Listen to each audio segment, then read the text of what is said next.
বছর হতে না হতেই এই সকলেরা আবার বাংলাদেশের মানচিত্রকে, স্বাধীনতাকে, বিপ্লবীদেরকে থামচে ধরার চেষ্টা করছে।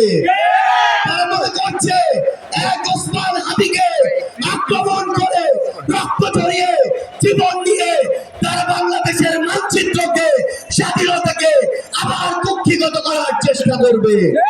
কিন্তু আমরা স্পষ্ট করে বলতে চাই, এই 24-এর অভ্যুত্থান পরবর্তী বাংলাদেশে প্রত্যেক স্বাধীনতাকামী, প্রত্যেক বিপ্লবী এক একজন ওসমান হাদি, আবু সাঈদের বুকে গুলি চালিয়ে সকল আবু সাঈদদের দমানোর চেষ্টা করা হয়েছিল, কিন্তু এক আবু সাঈদ এরপরে লক্ষ আবু সাঈদে পরিণত হয়েছে।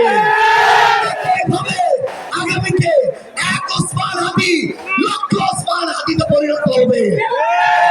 যদি মনে করে 4 গুণ শক্তিশালী এনজাইম ও অধিক ফেনা সমৃদ্ধ অরিক সিলভার ওয়াশ মাত্র 70 টাকায়। বাংলাদেশের গণহত্যার নির্দেশদাতা খুনি হাসিনা, মৃত্যুদণ্ডপ্রাপ্ত হাসিনাকে ভারতে আশ্রয় দিয়ে, ওসমান হাদির খুনিদেরকে ভারতে আশ্রয় দিয়ে এই বাংলাদেশের সাথে তাদের কোনদিন সম্পর্ক স্বাভাবিক হবে? এই বাংলাদেশে এই হাদিরা বেঁচে থাকতে কোনদিন সেই সম্পর্ক স্বাভাবিক হবে না, হবে না, হবে না।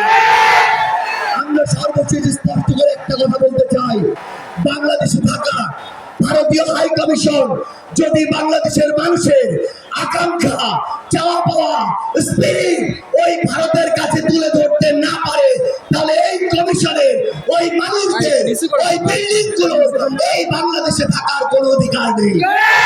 শুধু একটাই সর্বশেষ কথা, আগামীর বাংলাদেশে আমাদের স্বাধীনতাকে, আকাঙ্ক্ষাকে, বিপ্লবকে, ওসমান হাদিদেরকে কেউ যদি আক্রমণ করতে চায়, সেই আগুন এই বাংলাদেশ থেকে পৃথিবীর প্রতিটি প্রান্তে ছড়িয়ে পড়বে ইনশাআল্লাহ।